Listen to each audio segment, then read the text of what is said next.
In 1937, Disney created the Snow White, a cartoon about the kind-hearted princess Snow White charms every creature in the kingdom except one, her jealous stepmother, the queen. When the magic mirror proclaims Snow White as the fairest one of all, she must flee into the forest, where she befriends the lovable 7 dwarfs. But when the queen tricks Snow White with a poisoned apple and she falls into deep sleep, only the magic of true love's kiss can awaken her. It's a beautiful story for centuries, literally for centuries. And guess what happened in 2025? They decided to create a remake of that cartoon. What a genius idea. So what you can say? Look at what happened with Lion King. It was a success, even though it was only for money. One of the most high-grossing films of all time. Billions of dollars, and Disney thought maybe it was time to create a new remake of Snow White with an actress who looks nothing like Snow White, by the way. The problem is not the color, but it still looks ridiculous. The problem is in the idea of modern filmmaking. Plans for Snow White remake were confirmed in October 2016, with Erin Cressida Wilson announced as a screenwriter. Mark Webb answered the talks to direct in May 2019 and was announced as director in September. Principal photography took place in the UK from March to July 2022, with additional reshoots took place in June 2024. The film was initially set to be released in 2024, but faced delays due to the SAG-AFTRA strike. Prior to its release, the film generated significant controversy regarding its colorblind casting, changes to the story, and reimagining of the 7 dwarfs. Additional backlash stemmed from lead actress Zegler's public critiques of the original film and Donald Trump, as well as her and Gal Gadot's opposing views on the Israel-Gaza conflict, leading to calls for boycotts. Snow White premiered at Alcázar of Segovia in Segovia, Spain, on March 12, 2025. Before its release in the United States on March 21, it received mixed reviews from critics and has grossed over 146.5 million worldwide. With a 240 million production budget, it is one of Disney's most expensive films. On September 9, 2022, during Disney's D23 Expo presentation, a 30-second first-look teaser as well as first-look images were previewed. There were quick flashes of several major settings, including Snow White's cottage in the woods, the intricately designed interior of the Queen's castle, and the moss-covered forest. There were also short glimpses of Gal Gadot as the evil queen, questioning her magic mirror, Zegler as Snow White, and Snow White's hand failing with a poisoned apple toppling along with her. Gal Gadot said about her role that playing the evil queen was very different than what she had done before. She's used to playing the other end of where the heart should be, but she found it very delightful to get under her skin. The teaser trailer for Snow White was released on YouTube in August 2024 and became the most disliked teaser for film trailer on the platform, garnering an estimate nearly 1 million dislikes and over 82,000 likes within 3 weeks. On the review aggregator website Rotten Tomatoes, 40% of 243 critics' reviews are positive, with an average rating of 5.2 out of 10. And on IMDb, the viewer's rating is 1.6. I have never seen such a low rating on a movie of that caliber. The casting of Zegler, an actress of light and decent as Snow White, drew criticism, as the character is described in the original material as having skin as white as snow. Rachel Zegler responded to the comments in January 2022, saying that Snow White is popular in Spanish-speaking countries and having a Latina in such role is rare, so she was proud to be cast. In August 2023, it was revealed that another Latina actress, Renata Vaca, was one of the 2 finalists in the casting process for the role of Snow White. Vaca stated that the casting call for the role of Snow White was open to all ethnic groups, and that the first phase of auditioning consisted of singing a Disney princess song. In October 2024, Rachel Zegler revealed that the character would be named Snow White, after she and her parents survived a snowstorm to remind her of her resilience, which Rachel Zegler claimed was plotline used in another version of the fairy tale. Also, Rachel Zegler attracted criticism over statements expressing disapproval with aspects of the original film, including the prince and Snow White's characterization. In 2022, Rachel Zegler criticized jokes about the new Snow White character being PC, saying that the cartoon was old and needed a refresh to give the character a function beyond "Someday my prince will come." She also spoke about story changes at the 2023 D23 Expo. The original cartoon came out in 1937, and very evidently so. There's a big focus on her love story with the guy who literally stalks her. Weird. So we didn't do that this time. We have a different approach to what I'm sure a lot of people will assume is a love story, just because we cast a guy in the movie. Andrew Burnap, a great dude, but it's really not about her love story at all, which is really wonderful. In response to her comments, many rebuked her for making Snow White more feminist, while others criticized her for misinterpreting feminism, with accusations of promoting the girl boss archetype of maligning women who seek traditional feminine roles or being uninterested in power or leadership.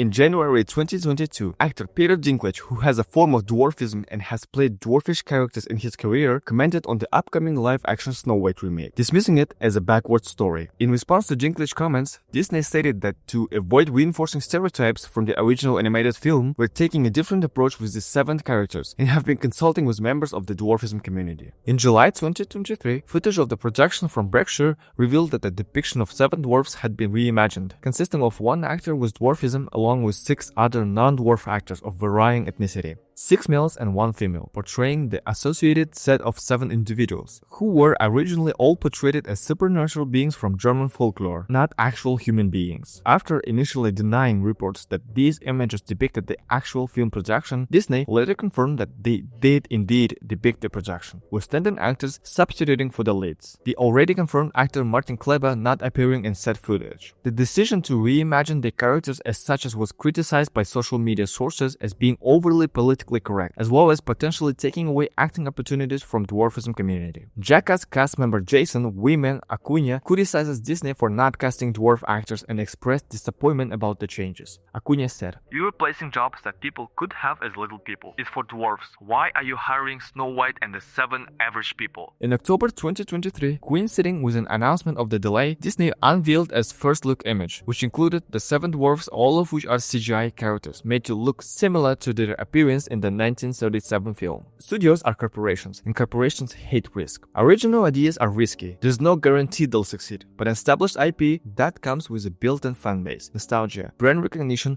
and often global appeal. It's not about storytelling, it's about minimizing financial risk. Selling Batman reboot number 47 is easier than a fresh sci-fi concept. Even indie darlings get absorbed into franchises. Everything Everywhere All at Once was a rare exception that broke through. Once upon a time, studios made mid-budget dramas, thrillers, and rom-coms. Now it's either 200 million tentpole blockbusters or tiny budget indies made for streaming. That space in the middle where original stories used to thrive has basically disappeared. For example, Seven, The Matrix, The Social Network, Eternal Sunshine. Of course, there are exceptions and good, solid movies still exist, but the general number of movies with low passion is growing consistently, which worries me. Because studios favor known properties, writers and directors now try to create IP from the beginning. It's less, I have a great story to tell, and more, how can I make something that can be spun into franchise? Even books are often written with screenwriters in mind. Formulaic storytelling, one of the biggest creative killers in modern filmmaking. Let's go deeper into this one because it's quietly destroying a lot of potentially great movies. What is a formulaic storytelling? It's when a movie follows predictable cookie-cutter structure, the same beats, the same arcs, the same emotional manipulation, so closely that it feels like you've seen it 100 times, even if it's brand new. A modern film often feels like they're consistently trying to pay off something they set up 30 minutes ago, instead of letting things flow naturally. While this technique is effective, overusing it leads to the stories that feel mechanical and overly tidy. Real life and great cinema is often messy. The formula keeps things safe, but art was never meant to be safe. We remember films that took risks, made us uncomfortable, and didn't care if they followed the rules. As long as filmmakers keep chasing formulas, we'll keep getting forgettable content. But the moment someone breaks the formula with purpose, that's when cinema lives again. Oh my god, I don't know where to start. Once upon a time, filmmakers used practical effects, miniatures, animatronics, real stunts, and location shoots to create a sense of realism. Today, green screens and digital environments are slapped onto everything, even scenes that could have easily been done practically. Result, the world feels fake. There's no texture, no grit, no physicality. Let's compare these films. First, Mad Max Fury Road, 80% practical and stunning. And the second one is Ant-Man Quantumania, entirely digital and it shows. A major reason CGI looks bad isn't tech, it's time. Studios cram production schedules, demand last-minute changes, and overwork VFX houses. This leads to unfinished shots, inconsistent lighting, and unrealistic textures and weird facial animations, like the example of Flash. VFX workers have even started speaking out publicly. Some compare the working conditions to a sweatshop with deadlines. Especially, Marvel uses that a lot with their writers and VFX workers. There's a huge difference between being sensitive to harmful stereotypes and erasing a group of people from representation entirely. Disney said they were trying to be progressive by avoiding the original 1937 film's depiction of dwarfs, but instead of finding a respectful, modernized portrayal, they just cut the actors out altogether. It feels like Disney used CGI to sidestep criticism rather than face it. Instead of consulting with dwarf actors and rewriting the roles to be richer, funnier, more heroic, or more nuanced, they just digitized the roles, as if avoiding real people means avoiding controversy. But this move actually creates a new problem. It removes opportunities from a marginalized group of actors, one that already struggles with visibility and employment in the industry. Several actors with dwarfism have come forward saying they would have loved the chance to audition and play a reimagined version of these roles. They weren't looking to reinforce stereotypes, they wanted the opportunity to bring new life to classic characters. Instead, they were shut out completely, and that hurts. Progress in storytelling doesn't mean deleting characters, it means evolving them. Technology should enhance representation, not replace it. By using CGI dwarfs, Disney missed a real chance to do something powerful. Cast talented dwarf actors, modernize the roles, and show the world that fantasy can still be inclusive, thoughtful, and true to its roots. Instead of we got digital puppets and another example of performative wokeness with zero substance.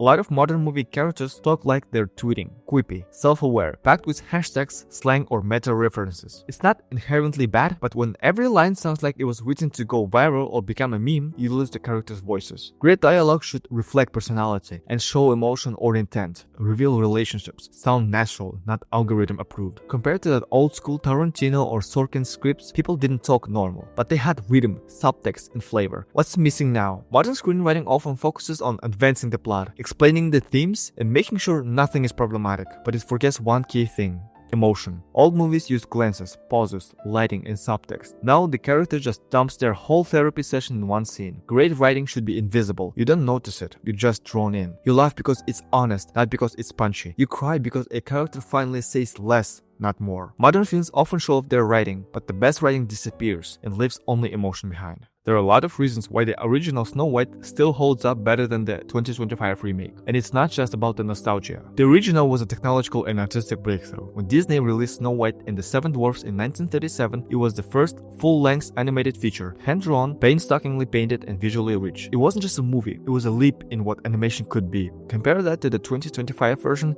which relies heavily on CGI and green screen. It's not pushing boundaries, it's trying to recreate magic with a filter on top. The original has a timeless fairy tale vibe. The original Snow White feels like a story told around fireplace. It has simple but effective moral core, archetypal characters with symbolic weight, a dreamlike magical atmosphere. The remake tries to modernize this, but fairy tales aren't supposed to be modern, they're mythical, not trendy. When you remove the whimsy and replace it with attitude, you lose the soul of the story. In the original, Snow White is kind, gentle, naive, but that's part of the charm. She represents purity and hope and a belief in good things. In 2025 remake, early statements and leaks suggest Snow White is now strong, independent, and won't be saved by a prince. Cool.